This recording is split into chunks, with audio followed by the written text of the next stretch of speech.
Welcome to Crime Stoppers. I'm your host, Chip Brown. Heartland Crime Stoppers is a community-based program designed to help law enforcement solve crimes by providing a way for the public to report crime anonymously and receive cash rewards of up to $3,000 for information that leads to an arrest, the recovery of stolen property, or the recovery of illegal drugs. Heartland Crime Stoppers is funded through the State of Florida Office of the Attorney General Crime Stoppers Trust Fund and through donations from the community. Citizens and local businesses make Crime Stoppers work. On today's show, we will talk with Dick Fearnow, Office Manager for Polk County Seniors vs. Crime. But we start off with the Winter Haven Police Department D.A.R.E. program. The mission statement for Drug Abuse Resistance Education, or D.A.R.E., is teaching students good decision-making skills to help them lead safe and healthy lives. Joining us in the studio is Officer Kris Bhoj from the Winter Haven Police Department. Kris does the D.A.R.E. program for Winter Haven. Good morning. Morning, Kris. Glad to have you on the show. I'm happy to be here. Thank you for having us. It's a lot of fun, a lot of stuff going on with the Winter Haven and the D.A.R.E. program, and some new changes. You are starting your first full year with D.A.R.E. Yes, that's correct. First full year, school year. I took over earlier this year in January from Officer Bowden, who've retired since June. And this is going to be my first school year as D.A.R.E. officer teaching the program. I know that has to be exciting for you. Now, tell us a little bit about yourself, Kris. Now, I understand you have a long journey that brought you to Winter Haven. Tell us about that. Yes. Well, first of all, I was born in Guyana, South America. I relocated to New York, Queens, New York specifically, back in the early 90s. So at that time, I was probably 14 years, 13, 14. And pretty much say I grew up in New York. I started my law enforcement career back in '01, where I joined the New York City Police Department as a traffic enforcement agent. I did the road for a little while, went into the police academy as an instructor with the New York City Police Department, and from there came back out, went on the road as patrol unit, and somehow back in between 2001 and '07, my wife and I took a trip to Florida, and this was '04. I think it was the summer of '04, and ended up purchasing the property, and found ourselves pretty much every month, 2 months, find ourselves taking a quick getaway to Central Florida. So finally decided in end of '07 to make that move to Florida. Well, we're awfully glad that you did, and for what you're doing with the Winter Haven Police Department and the D.A.R.E. program itself. Now, a lot of folks don't really know what D.A.R.E. is and what it stands for. Tell us a little bit about the program, how it started, and what its purpose is. Well, first of all, D.A.R.E., the acronym D.A.R.E. stands for Drug Abuse Resistance Education. It started back in 1983, and this was in California, Los Angeles Police Department brought it about.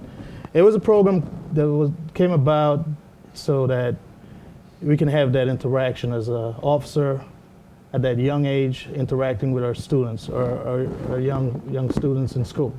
And that's one of the reasons it came about, to have that positive interaction. And it came about that they want a law enforcement officer, a uniform officer, to be in the school, not just anyone else to go teach the program. So it came about in 1983 in LA. Winter Haven, we've had it since 1987. So 1987, Winter Haven Police Department started their program. So ever since, it's been going strong, and we hope to continue that and to be that positive role model as an officer, or have that positive interaction with our students, our youngsters in our community. And that's one of the great benefits of having the D.A.R.E. program. Yeah, it's really proven over the years to be very instrumental in helping people understand the role of law enforcement, and it also helps law enforcement understand some of the issues that these kids are dealing with and how to address them, so we can make our society better. And that's correct. We want our community. We want them to come talk to us. We want them to interact with us. We want them to know who we are, just like we want to know who our community is. And that's what, as officers, and I'm just not speaking as their officer, I'm speaking as an officer, I feel that we should be out in our community. We should interact with our community, and they should know us as just as much as anyone else. Yeah, so often they don't see the officer as a person. They see them as just, someone with a badge and a gun. And Yeah, there's more to that. there is more to that. We want to say that, okay, we should be able in our community that they feel comfortable enough to say, you know what, not only the only interaction is when they call for us for service, but when they see us out in the community, come up and talk to us at any time. And all these community events that we go to, it's a good opportunity to make that interaction and to have it not only our youngsters, but the adults and so forth in our community. Yeah, because if you can talk to the kids, you'll be talking to the parents, you'll have that interaction, and it gives that common bond where you can actually be an officer of the community and not just policing the community. You're an officer of the community. Of the community. Correct. I've always believed that you starting in New York, I was that officer that went around. I did speak to our kids. I would step out and talk to somebody, and something which I continue in Winter Haven. And if I go around Winter Haven, if I see somebody, I step out and talk to them, and that's what it is. It's just making that interaction, making that positive interaction with them. Now, I know that the programs deal with primarily kindergarten through high school, is that correct? Actually, it's the program right now that I teach in Winter Haven is to the 5th graders. Okay. So it's to the 5th graders. We teach the 10-week program, the D.A.R.E program. But in between those times when I have downtowns from classroom to classroom, I may stop in from a kindergarten class to a 4th grade class and make that presence. So this way they're aware who their D.A.R.E officer is, who in their school, who's this officer, that comes in and out. So they're already aware of, okay, that's Officer Bhoj, or, previously it was Officer Bowden, the D.A.R.E officer. And they couldn't wait to get to 5th grade to get into the D.A.R.E program. Why? Because they've heard of it. They heard of it from kindergarten, 1st grade, 2nd grade, 3rd grade, because we always make that presence. And we want to be there. We want to be there for these kids so that they know, hey, we can't wait to get to the 5th grade, because you know why? We're going to be in the D.A.R.E program. That's exciting to watch these kids lean up to that and want to be part of it, because Yes. it's that's such an impressionable age, and you really want to have the important stuff that you need to address, the drugs, and now it's even gone beyond drugs, and now the emphasis also you have bullying, internet safety, and and certainly the gangs are certainly getting more prevalent, it seems like, and it's a lot of pressure on these kids. It is, and with the D.A.R.E program itself, it's not just that we talk about drugs and violence.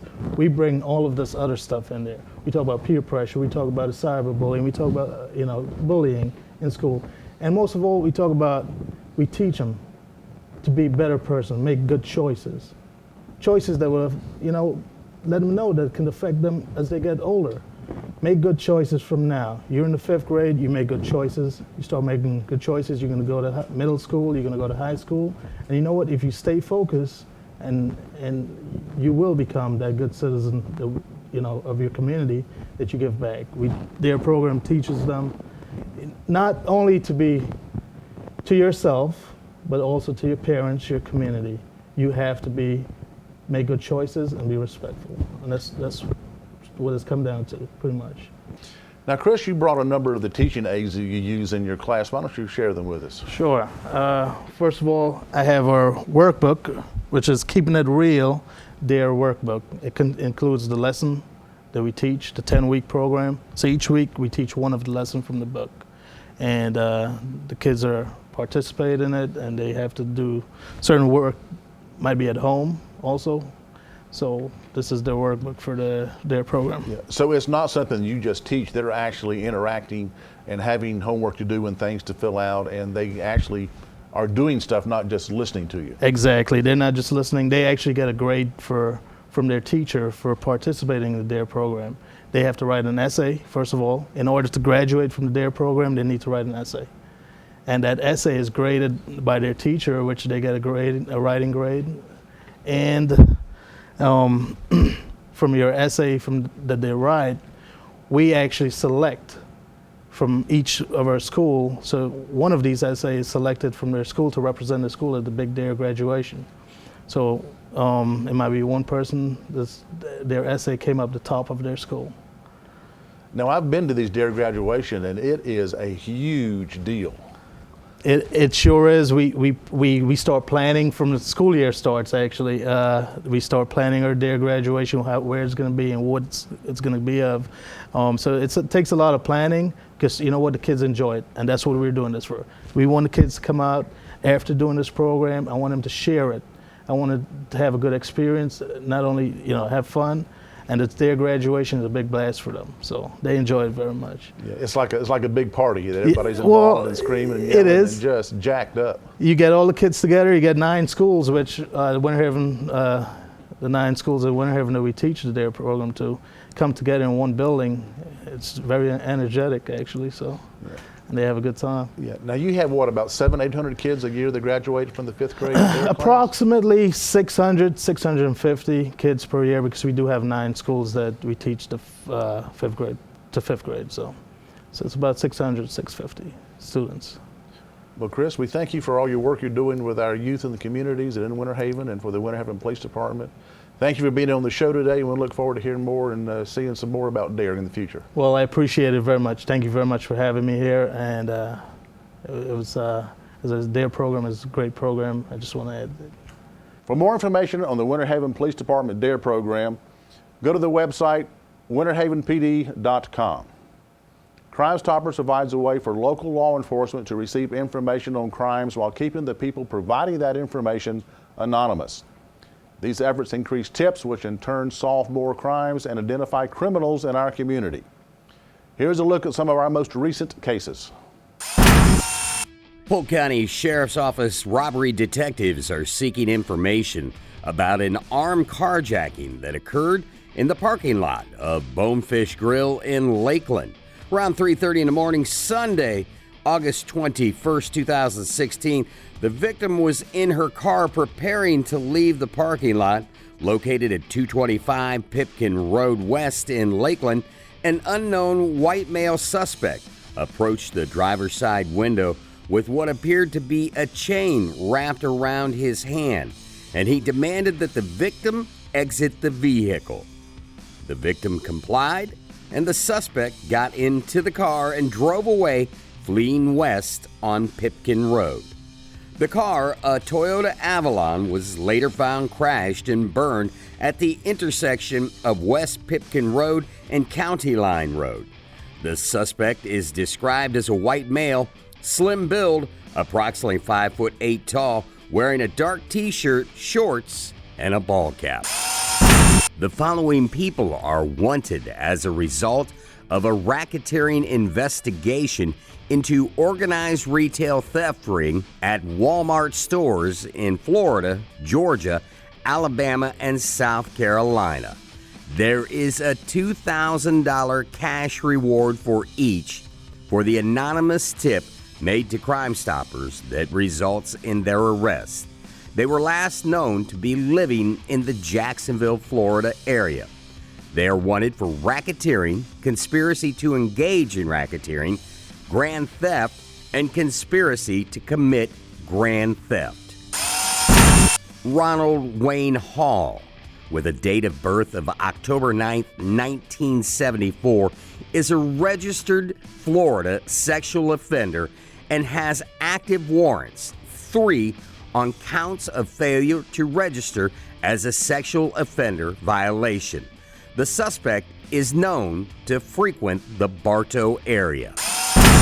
The Lakeland Police Department is looking for a wanted person, Donaldo Anderson, who is wanted on 2 counts of aggravated battery with a firearm. Anderson should be considered to be armed and dangerous.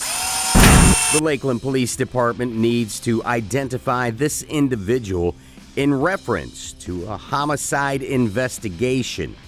This homicide occurred within the city limits of Lakeland on the 25th of July, 2016 at 940 Castle Way. The victim in this homicide was Jonathan Charles Pierre, aged 34. Crime Stoppers has authorized a reward of $8,000 for information that leads to an arrest in this case. This suspect should be considered armed and dangerous. The Polk County Sheriff's Office wants to know, do you recognize this woman? On 2 different occasions in August of 2016, she used counterfeit $50 bills at 2 different Walmarts in Polk County. Lakeland police need your help in identifying these 3 suspects of a grand theft that occurred within the city limits of Lakeland. Suspect number 1 is a black male wearing a gray and black shirt, tan shorts, and large brim hat. Suspect number 2, black male wearing black and white striped shirt with dark shorts and a black skull cap. And suspect number 3, a black male wearing a white t-shirt. If you have any information on any of the cases you've just seen or any information on an unsolved crime, please contact Heartland Crime Stoppers and leave an anonymous tip. The toll-free tip line is 1-800-226-TIPS. That's 8477. You can also leave an anonymous web tip by going to www.heartlandcrimestoppers.com and click on the Give a Tip tab, or by going to www.p3tips.com.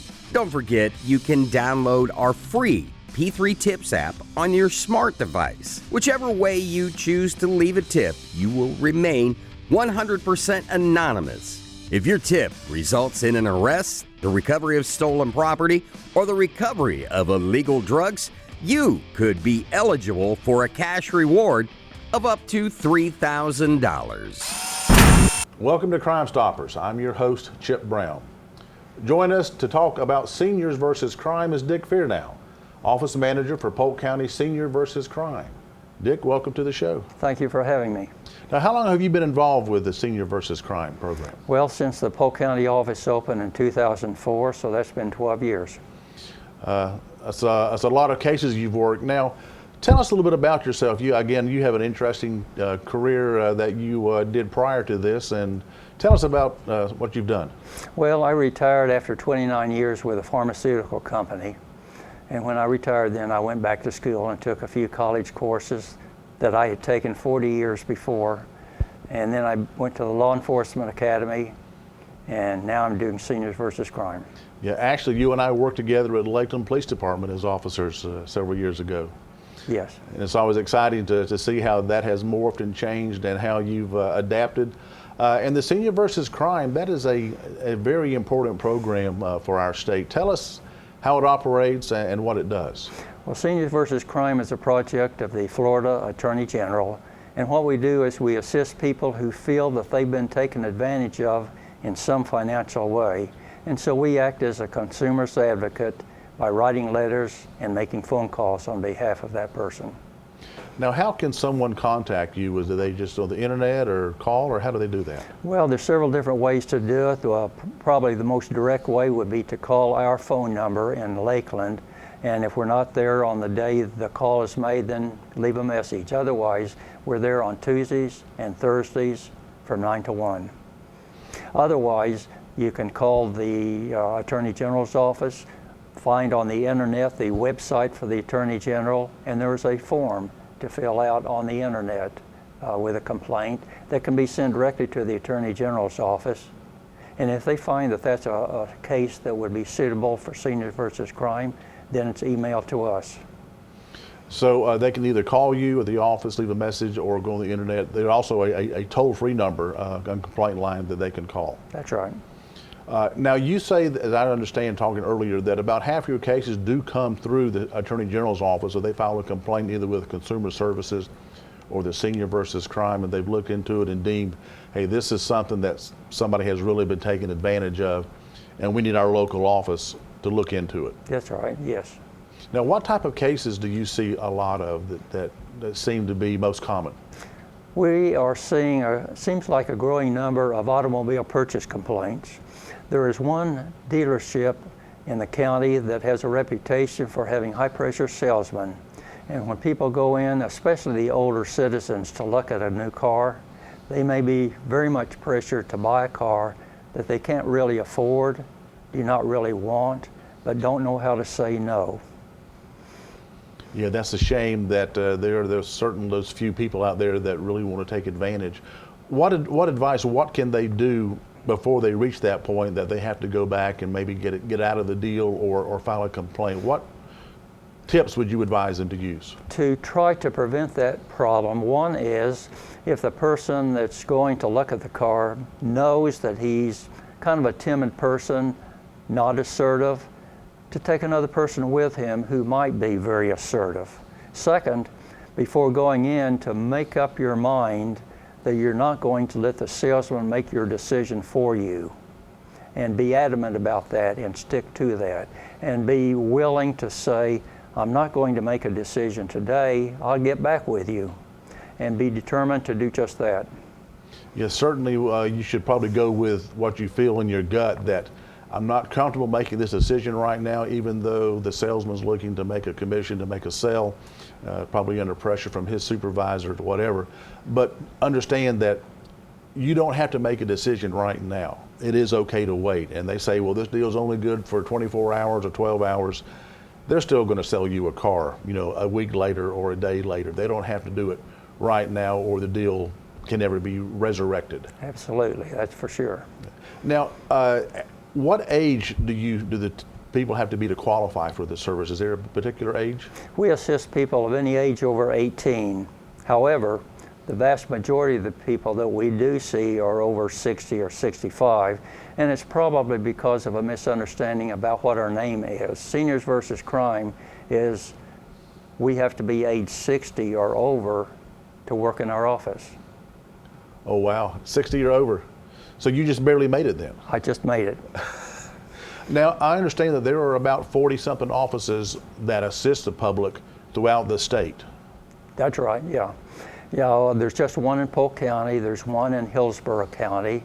Not all the counties have a Seniors versus Crime office. Our office can assist people in surrounding counties. Sometimes another office might be overwhelmed with work, so a case might be sent from Hillsborough County to our office to work.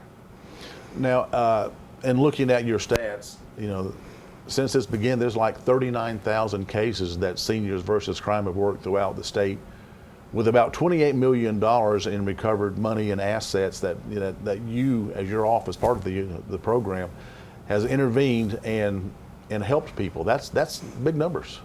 Well, and that only counts the ones in which money was recovered. There's been more than that number of cases that we have resolved with satisfaction, and now the complainant will not have to pay the money that he was expecting to have to pay.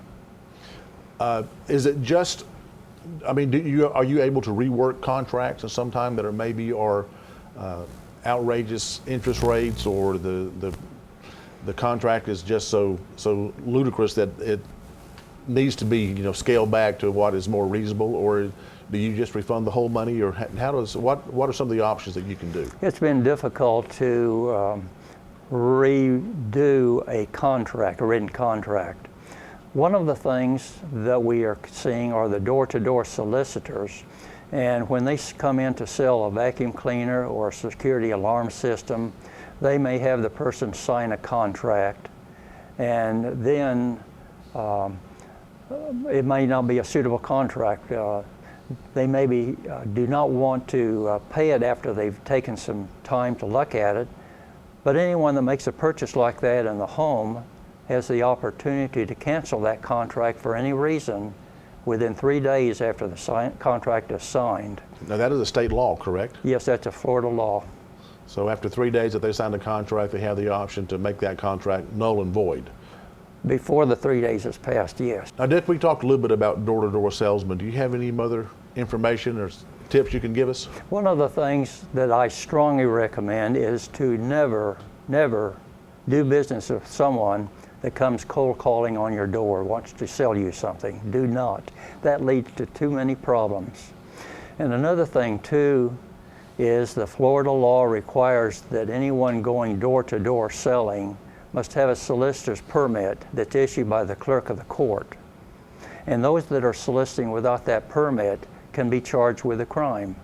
The first offense is a misdemeanor, and the second offense would be a felony. So this is just a tool that we've used to try to get back at these predatory salesmen. That's really important that you know that there are safeguards. If someone does approach you, you can certainly ask them to see their license, can't you? That's right. It should be on their person, photo identification, issued by the Polk County Clerk of the Court. Now, what it says, it also has their picture on there as well, and it's marked by the Polk County Clerk of the Court. So, that's right. Sometimes people may have an ID, but it's not perhaps the official solicitation permit. That's right. And if someone comes and thinks that maybe or realizes that the salesperson does not have this permit, should they call you or should they call law enforcement? Well, I think that they could call law enforcement and ask them to do a report. I know that this would not be always a priority, but many times a police officer may be available to come to the home and check on that person. It would certainly alert the agency that there are people in the community that should not be there, that are not permitted, and could be preying on our elder citizens who know that with a little bit of pressure they can get them to maybe do something that they normally would not do. Yeah. And when they're in the home, they don't have that, as you said earlier, they don't have that assertive person with them to make sure that maybe they don't make a rash or a decision based on what someone is just telling them. That's right. Because you always want to do your due diligence. You want to check into, you wouldn't go buy a car probably without seeing, reading some reviews on it, the gas mileage and maintenance and, longevity, whether it's with a refrigerator or a car or a pool or anything else. There's a number of things that you want to make sure that our citizens take care of. That's right, yes. Now, Dick, you're available to actually come in and talk to groups about seniors versus crime and give actually some one-on-one or group discussions and programs on this. That's right. I always welcome that opportunity. Give our viewers your phone number they can call to make an appointment. The phone number for our office is 863-577-1672. And they can call that even though you're not there all the time. They can leave a message and you certainly will return a call to them. That's right. We're there 2 days a week, and whenever I go into the office, that's the first thing I do is check for messages. Now, just because you're in the office 2 days a week doesn't mean you only work 2 days a week. I'm sure you work probably 7 days a week on many cases. Dick, thank you for being on the show today, and thank you for what you're doing to help keep our seniors safe. Thanks for having me. The primary goal of Seniors versus Crime is to reduce the victimization of senior citizens who are often targeted for specific crimes based on their age. If you'd like to have a speaker from Seniors versus Crimes or the Polk County Sheriff's Office Crime Prevention Session attend one of your meetings at your neighborhood, civic club, or church, you can contact them at 863-577-1672. That's going to do it for this edition of Crime Stoppers. Keep in mind, Heartland Crime Stoppers is an organization that helps law enforcement solve crime through anonymous tips and monetary rewards. It encourages a cooperative partnership between law enforcement, the media, and the community to ensure security and enhance our quality of life here in Polk County. For more information, you can check us out on the web at heartlandcrimestoppers.com or follow us on Facebook at Heartland Crime Stoppers Florida. Until next time, keep in mind, it's a crime, and you can help make sure they don't get away with it.